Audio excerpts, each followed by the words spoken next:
when you love someone, the last thing you want to do is upset them or tell them, at least in your own mind, you don't want to let them know that you're mad at them. You always want your relationship to be a safe space and want them always to know that they're loved. Hey there, my name is Dr. Beth Russell, and I want to know, what would you do if you were not afraid? Right now, what would your life, your job, your relationships look and feel like if you could be unapologetically you? What's holding you back?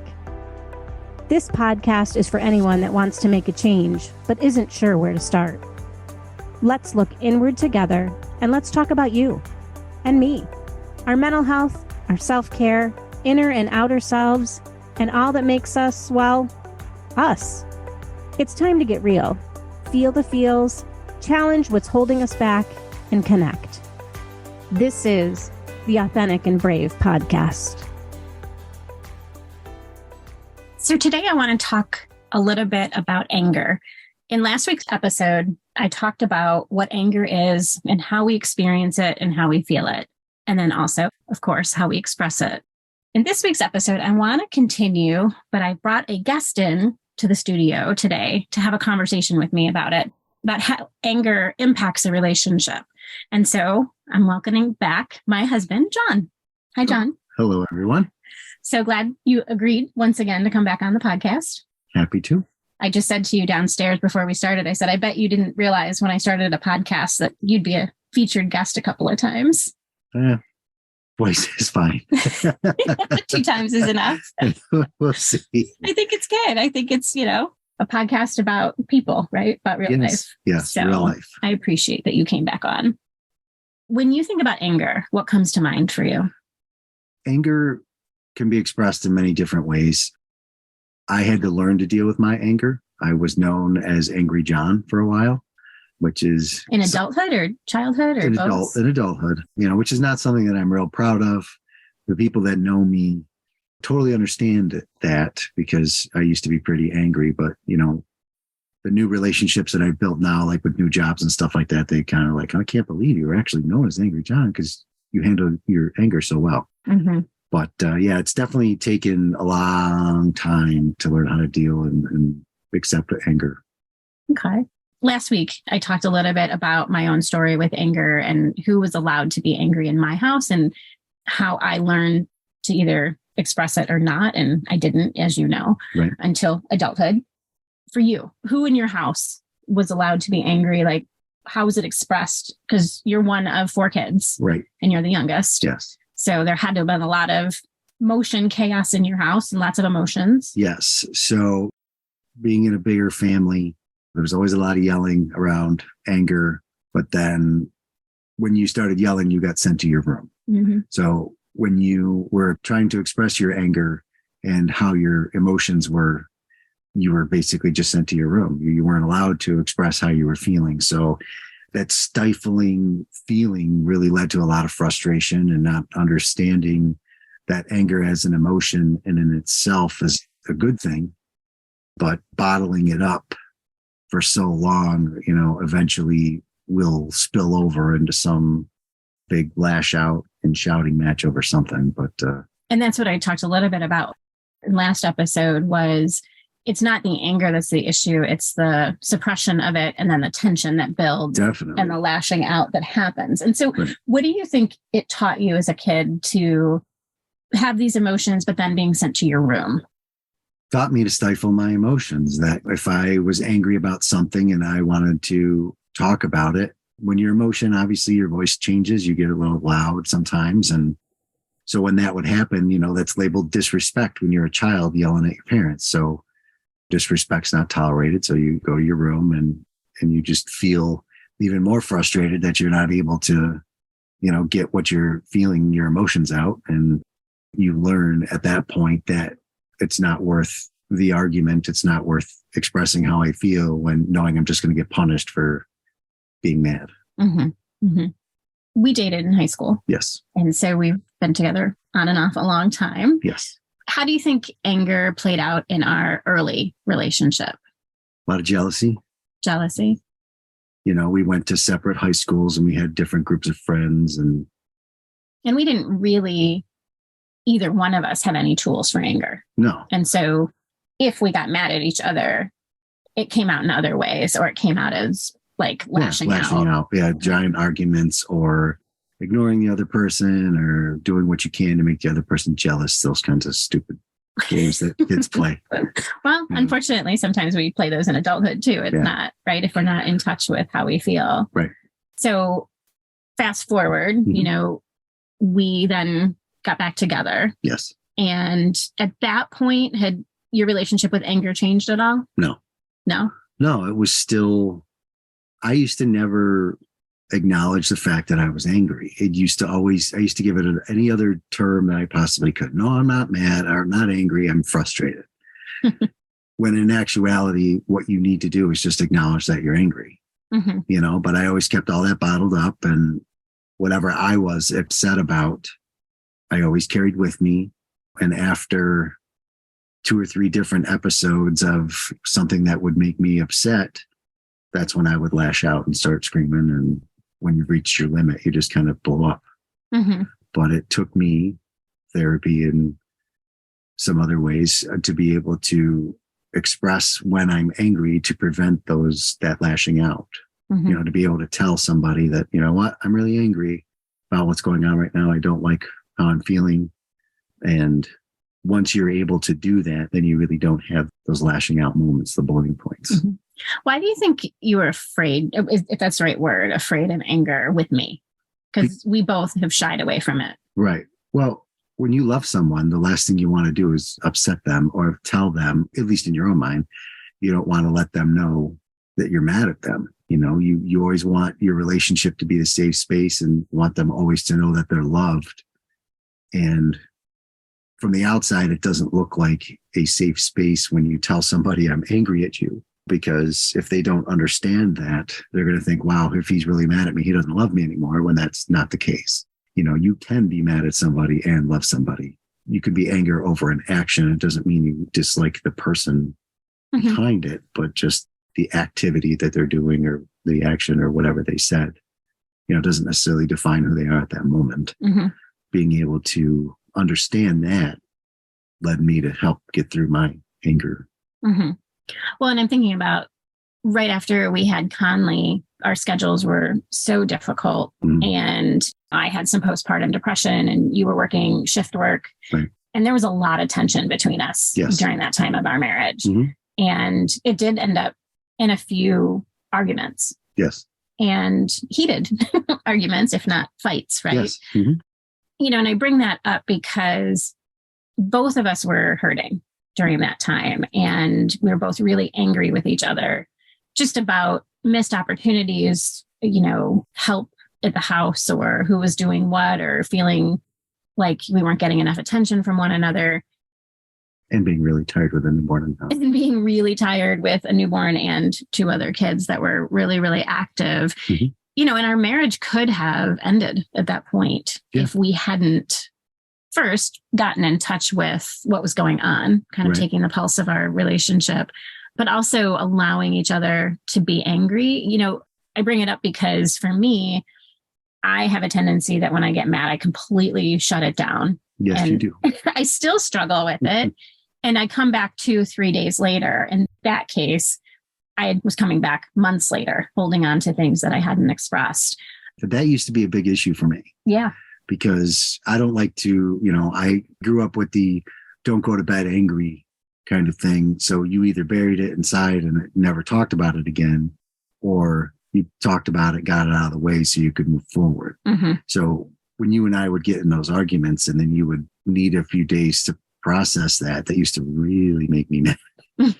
Just because I could never get that. And then I would always be wondering when that argument was going to happen.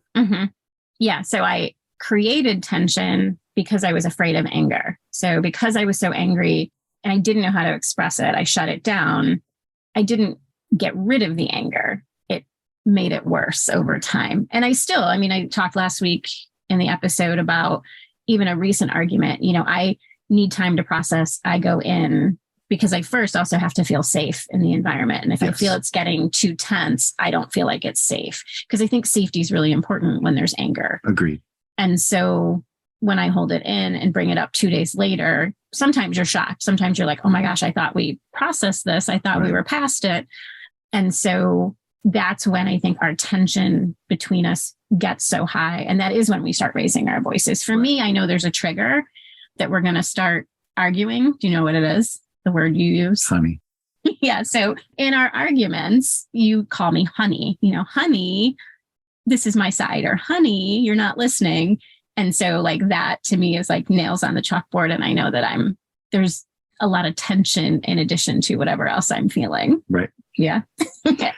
Yeah. It doesn't come from a bad place. No. It just comes from trying to call you a pet name to kind of let you know that I love you and that diffuse everything's the situation. Good. Yeah. Well, but we've learned what the triggers are between us, and me walking away is a trigger for you.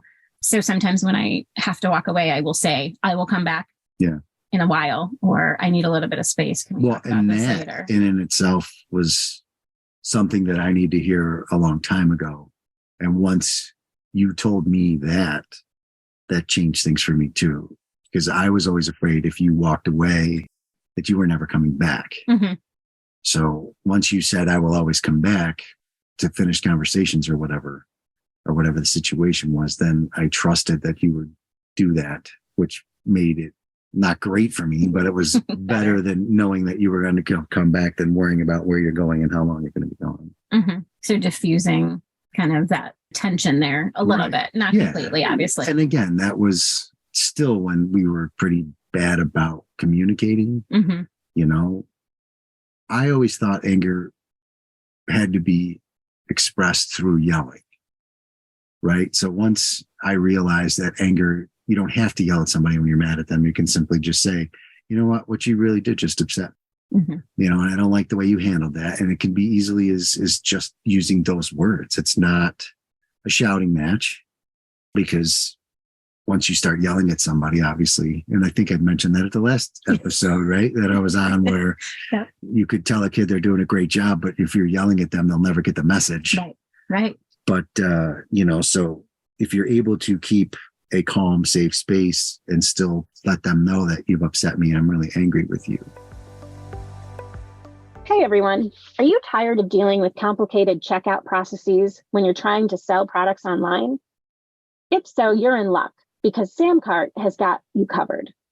Samcart is an all-in-one platform that makes it easy to create and manage your online store, with features like one-click upsells, order bumps, and more. And the best part, as a listener of this podcast, you can get started with Samcart today and receive a special discount code by using our affiliate link. So head on over to www.authenticandbrave.com/Samcart and start selling like a pro. Trust us, your customers will thank you for it. Get started today. How do you do that with us? Like, how do you keep a calm space when you're angry? Because I think we all struggle with that. Understanding that one, I need to express how I'm feeling at the moment. Mm-hmm. And two, wanting to make sure that you hear it in a way that's not going to make you run, right? Your fear of the conversations the way we used to speak to each other was for me, what I always thought the trigger was to make I need to go away for a minute and we can finish this conversation later, because we were screaming at each other. Mm-hmm. So I felt and learned that as long as I wasn't yelling and I was able to talk to you, that it was a safe space to have a discussion about what I was angry about and get that off my chest. And it would be in a place where you could hear it mm-hmm. if I'm not yelling. Yeah. Yeah. I think another lesson or maybe teacher for us has been our youngest. Yes. Conley's 10. Yeah. But from a very early age, he has used his feeling words. Yeah. We raised our children to try to be able to express their feelings. Yeah. And we have one of them who just doesn't really understand their feelings yet. Who's getting better. She's getting much better. Yeah.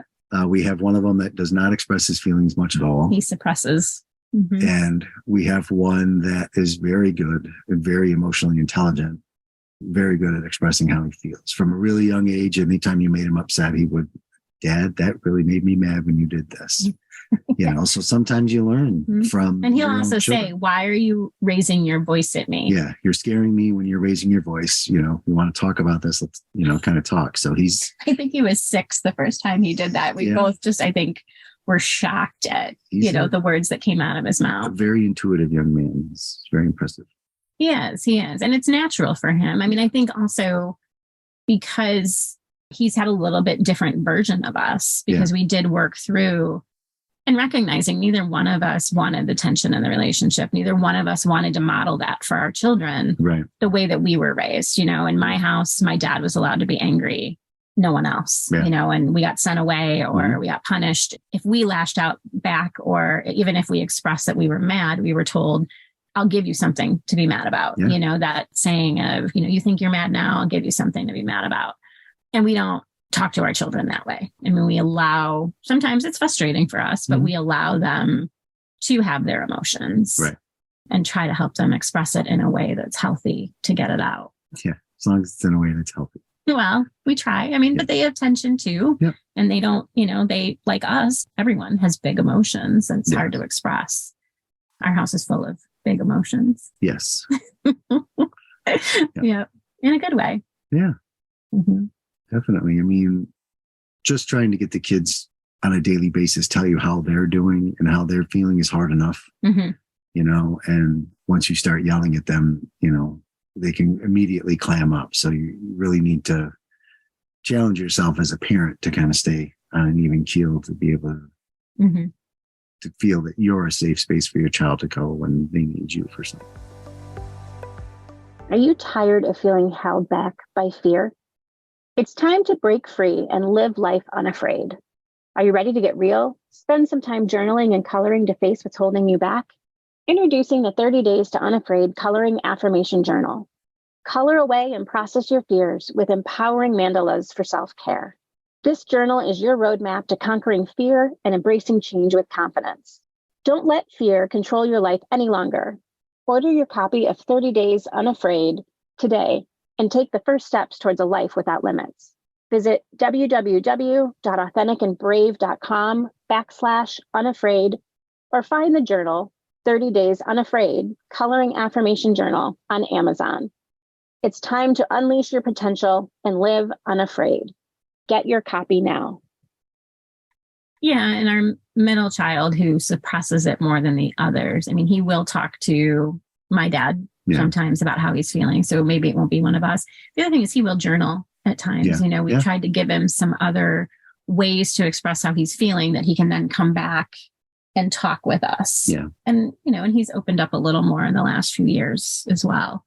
Yeah. You can still see that he struggles with a little bit, and then Do you think that that's because he's a boy and he's a sensitive, that he doesn't want people to see it? Do you think that has anything to do with it or no? Honestly, I don't know. Only because all three of our kids are so different. It's really hard I could say yes based on regular gender roles, but our youngest doesn't follow that at all. He's so intuitive and so emotionally intelligent that it doesn't follow that. So I don't see why our other... I'm just thinking, kind of from a traditional male versus female role. Yeah, I don't know. I think when he was little and learning to deal with a lot of how he was feeling, he was stifled quite a bit. When we lived in California, and some of the teachers that he had, by the teachers, he got bullied by some of the didn't teachers. really support his emotional development. Yeah. And, would just say, if you're answering the questions I'm asking, you're being a good boy. If you're being fidgety or, having any emotions, you're not being a good boy. So I think if you don't sit still, you're not following what's expected of you. Yeah. So I think that kind of molded him at an early age, just on how he would deal with his angers, which is why he suppresses so much. But again, it's one of those deals where every time you and I talk to him, we're like, it's okay to feel, it's okay to get those emotions out. Whether or not he does is a separate issue. Yeah. Because he usually lashes out at his brother. Well, and I think that's also, some of it is having siblings. Some of it you learn that if you can't be mad at your parents or you don't feel like you can express how you feel, you then take it out on. Yeah, there's definitely a power dynamic of, I can't really yell at my parents because I'm afraid to. So I'm going to yell at the only other person in the house that I know I know. Well, I'm bigger than. So I know it's so hard though, because the little one yeah. adores his big brother. Yeah. Mm-hmm. But they're getting better with it every day. You know, Mm-hmm. it's tough. So much of how we feel about anger is based on how we grew up and what you see on TV and those kinds of things. So you really need to be able to learn how to deal with those big emotions and how you can get by them without lashing out at other people. Yeah, I think that for me was one of the biggest learning points through my own journey. Understanding that anger is an emotion. It doesn't have to be negative. It doesn't mean that you have to lash out. It doesn't mean aggression. It doesn't mean violence, that it's other things driving that. Mm-hmm. And that once I learned healthy ways to express it and recognize that I felt very powerful when I'm in touch with where it is in my body and how I'm feeling it. And that I can stand true to what's important to me or make sure I'm being heard. And it doesn't have to be harmful to the other person. Right. That really was like a huge awakening for me, even, 6, 7, 10 years ago. Yeah. I didn't learn how to be angry. I didn't know I could be angry. It was something to always be avoided. Yeah. And where I used to use any other terminology for anger, now I've recognized that anger is one of the simplest emotions to feel at the time that you're feeling it. So I don't have to use frustration or whatever other words I used to use instead of being angry. Now I just say, look, I'm mad, I'm angry. And deal with it then and there, get it over with. And, doesn't have to. Does it dissipate if you do that? Absolutely. Yeah, really. Yeah, it's much easier to deal with the emotion at the time you're feeling it than letting it bottle inside you and dealing with it later. You compound things when this thing makes you angry and that thing makes you angry. And well, because I hear a lot of that when I'm working with people, just if I get in touch with my anger, I'm always going to be angry. Like it's never going to go away. No, actually it's fleeting. It's like, I can't even think of an example, but like, you ask your kids to pick up their baseball mitts from outside or whatever, and they don't do it. And you're like, hey, I've asked you 4 times to pick up your baseball mitt. I'm pretty angry you haven't done that yet. And once you say that, they look at you and go, okay, Dad's upset with me. I'm going to go do this. And now it's done. And then I thank you for picking up your glove. I appreciate that. And it's over and done with. That doesn't carry with me at all. As opposed to keep telling them and then eventually you go pick it up. Yes. And like under your breath. And then later. And then I see the sneakers. Right. I get mad about the sneakers. And then I see a backpack. And then they're not moving the backpack. And then, and then they spill milk on the counter. And next thing you know, I'm screaming at all the kids about the messes they leave behind them. Right. And then we're angry cleaning in the house and everybody's upset and mad and frustrated. So it's definitely much easier to deal with each individual activity, or I don't know what you want to call it, but each individual moment of emotion. Yeah. Thank you. Good word. For those listening, like what have we done or what do you think people can do to create the safe environment? So a partner could say, I'm mad at you. You did that and it made me mad. How do you create that? Yeah. What needs to happen or what in the moment or just in general? Well, in general, you need to have a conversation when there's nothing to be angry about, okay, when I get angry, here's what I need. Or when you and I had the conversation about you walking away or whatever, we had to have that conversation when we weren't angry with each other because I needed to hear some things in order to make sure it was a safe space. Yeah. And you needed to hear some things so you could make sure that when we were arguing, it was a safe space. So you need to have that conversation of, I can handle whatever you're mad about if you're telling me you're mad about something. I can't handle when you're yelling at me that you're mad about something. Yeah. So being able to express, I am angry with you, just getting those words out is hugely relieving, and even think about that, being on the other side of that. If you were to say to me, look, I'm angry with you, do I get upset? Yeah, I kind of get disappointed, but you're able to tell me why. You also don't get as defensive, though. And I think that that's a piece of the safety piece. Yeah. I think when we used to yell or we'd start off a conversation and eventually end up yelling, we'd both get defensive of like, no, but you need to hear my side. You need, you're not listening to me. And I think now we've learned that like when we say, well, I'm really mad that you blah, blah, blah, blah, blah. Well, and a lot of that stems from because we're able to deal with the anger at the moment. Yeah. Where the big fights when we were younger, you weren't sure how many days back you were going when you were arguing, right? Like, or months. So, or months or years. You know, when you're able Yeah. to argue or have a discussion over something that just happened and getting that discussion out of the way. Whereas those big fights were always like, last week you did this and it made me really mad. And now you're trying to think back of what happened last week, you know, like, Yeah. and whatever else happened since then that may have added fuel to the fire. So when you're able to deal with it right there and get it over with in that moment, it's hugely relieving. And then you don't have to question, well, why are you mad? Because you're telling me exactly what's going on. It just brought to me one thing with our kids when we sit around the table and we say one thing that makes you sad today, one thing that made you happy today, and one thing that made you mad today. Yes. To try to show them like we all have those emotions throughout the day as well. So creating that space in our family. Sometimes people are quick to say what made them mad, but not really able to touch with being happy. So, you know, we're talking today about anger and some fear too, but also it can translate into not talking about being happy or having joy or other emotions that we feel are more quote unquote positive, even though they're really not. But yeah. Well, thank you for coming on the podcast. You're welcome. How was talking about this? It's fine. Only because you know my history with anger and how much I've changed throughout my, even just the last 10 years, 10, 15 years, you know, that you always used to tell me I need to learn how to deal with my anger, and I never understood it, you know, where now I'm happy to say that I've been able to deal with it and I'm much better with it. You know, I think it makes me a better dad. I think it makes me a better husband. I think it makes me a better communicator overall. Did you know you were angry? No. Nope. I mean, I think that's really, you said like at work years ago, they called you Angry John. Yeah. Did you know that was true? No, again, because I gave it every other term, right? Like I would just say I'm frustrated about something.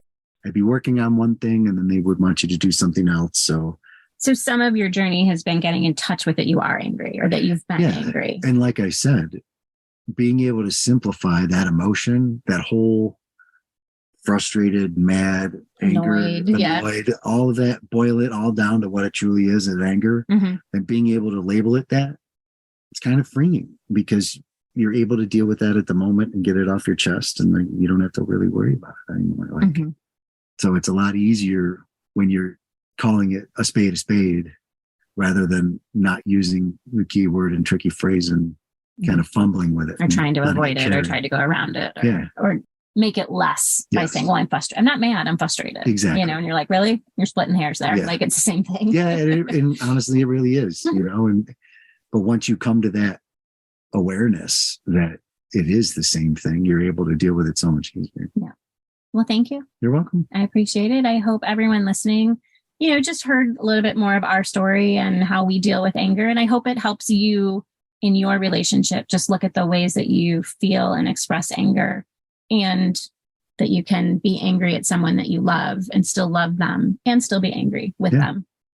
Until next time, keep on being authentic and brave. Thank you so much for listening to the Authentic and Brave podcast. I want to remind our listeners that the content of this podcast is not a substitute for professional therapy or medical advice. The information shared in this podcast is for educational and entertainment purposes only. If you are experiencing mental health issue or any other medical concern, we strongly encourage you to seek help from a licensed professional. The National Alliance on Mental Illness, also called NAMI, helpline is a great resource and can be reached at 1-800-950-NAMI or 1-800-950-6264. Thanks so much for tuning into the Authentic and Brave podcast. If you want more, head over to the AuthenticandBravePodcast.com for show notes and sign up for the mailing list so you'll never miss an episode. If you're looking for inspiration, connection, and people like you and me, be sure to join my exclusive community on Facebook. The link's waiting for you at AuthenticandBravePodcast.com. This is Dr. Beth Russell signing off. See you next time.